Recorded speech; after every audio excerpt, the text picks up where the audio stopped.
Chers compatriotes, bonjour. Alors, dans cette nouvelle vidéo, je viens vous démontrer, fait à l'appui, combien de fois Mamadi Doumbouya a désacralisé la fonction de président de la République. Comme je vous l'ai toujours dit, ceux qui dirigent aujourd'hui notre pays ont accédé par pur accident aux plus hautes responsabilités de l'État. Parce que la fonction présidentielle exige une certaine prestance, une élégance institutionnelle et un sens très élevé de l'État. Mais malheureusement, ce que nous observons depuis quelque temps est loin de ces exigences, très loin. Ce n'est ni l'expérience, ni la vision, ni la culture de l'État qui semble avoir porté ses dirigeants au sommet, mais plutôt un accident de l'histoire, un simple accident de l'histoire. Et la Guinée mérite mieux.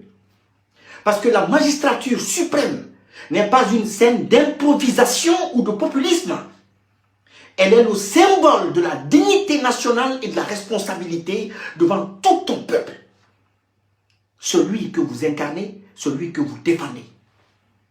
Et dans cette vidéo, chers compatriotes, je vous invite à regarder avec lucidité, je dis bien lucidité, la manière dont la fonction présidentielle est exercée aujourd'hui par Mamadi Doumbouya et ses amis. Regardez cette vidéo, chers compatriotes. Regardez cette mise en scène populiste dans les rues de Conakry. Regardez. Est-ce ça le rôle d'un président de la République? Est-ce ainsi que l'on remet l'emblème national à une armée censée défendre la patrie? Une armée censée aller au combat? Les symboles de la nation ne se banalisent pas, M. Mamadi Doumbouya. Ils exigent dignité, solennité et sens de l'État. Regardez simplement la scène. Un chef d'État debout sur le capot d'un véhicule, gesticulant devant des soldats comme s'il s'adressait à des serviteurs. Est-ce ainsi que l'on parle à une armée nationale? Mais bon, comme les militaires guinéens sont tous devenus des domestiques, des figurants d'une mise en scène politique, c'est très bien fait pour eux. Parce que voilà une armée qui ignore totalement sa mission régalienne. Chers compatriotes, le plus grand malheur de ce pays a commencé le jour où les escrocs ont rencontré les imbéciles au sommet de l'État. Les uns ont apporté la ruse et la cupidité, les autres l'aveuglement et l'incompétence.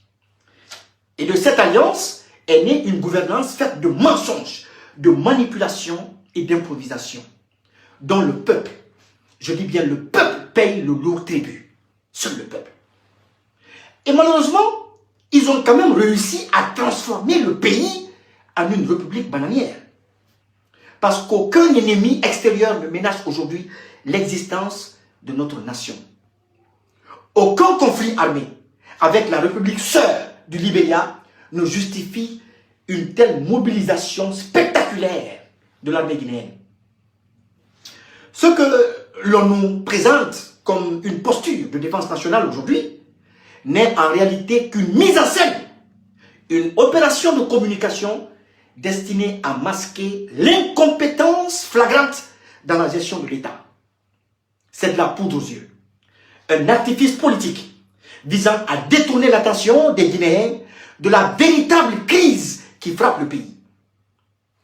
La grave pénurie de liquidités et des difficultés économiques qui étouffent les populations. C'est ce qu'ils veulent masquer. Mais sinon, les communautés vivant de part et d'autre de cette frontière partagent les mêmes origines, les mêmes familles, la même histoire. Elles appartiennent aux mêmes groupes ethniques et entretiennent des relations anciennes. J'en fais partie des Kissiens.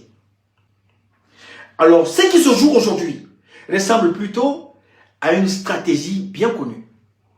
Créer un climat de psychose, attiser les tensions, amplifier une crise pour ensuite se présenter comme des sauveurs d'une patrie prétendument menacée. Mais les Guinéens ne sont pas dupes.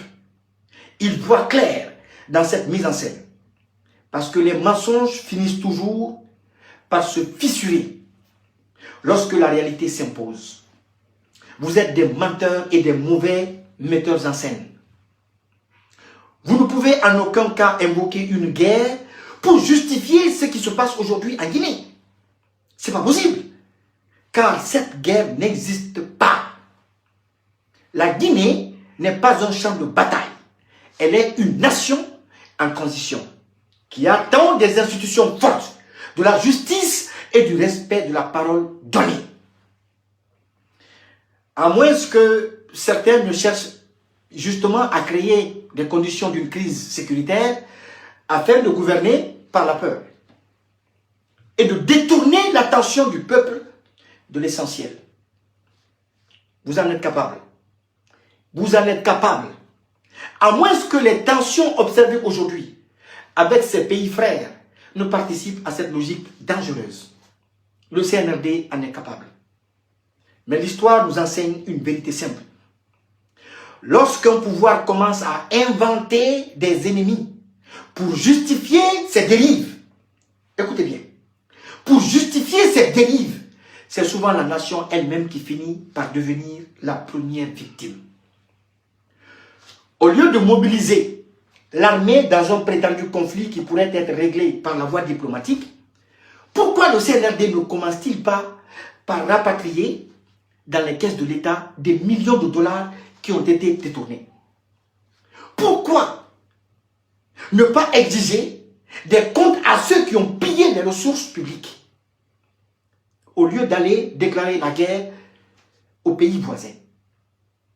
Plutôt que d'assumer leurs responsabilités et de réparer les dégâts causés aux finances publiques, le CNRD et ses communicants préfèrent jeter l'anathème sur les pauvres commerçants de Madina. Comme si les petits commerçants qui se battent chaque jour pour survivre et faire vivre leur famille étaient responsables d'une crise qu'ils n'ont ni créée ni alimentée. Voilà la vérité. Elle est simple. Ce ne sont pas les marchés populaires qui vident les caisses de l'État. Ce sont les prédateurs de la République, les prédateurs économiques qui pillent nos caisses et qui pillent l'État. Et tant que cette vérité ne sera pas reconnue, les vrais responsables continueront à se cacher derrière les plus faibles pour échapper à leurs propres fautes. Moi, j'aimerais poser une question au CNRD. Où sont passés les 5 000 milliards que vous avez sortis des caisses de la Banque centrale? La vérité, le peuple la voit aujourd'hui. Vous avez partagé l'argent public entre amis, entre clans, entre protégés. Vous avez distribué des véhicules 4x4, des villas et des duplex qui valent des milliards de nos francs guinéens. Pendant que le peuple, lui, peine à survivre et que l'économie s'asphyxie. Vous avez ruiné le pays. Vous avez vidé les caisses de l'État.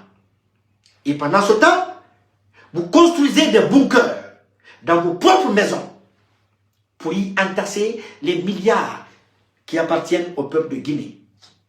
Quel pauvre pays. Quelle gouvernance maudite. Quelle gouvernance maudite. Mais une chose est claire.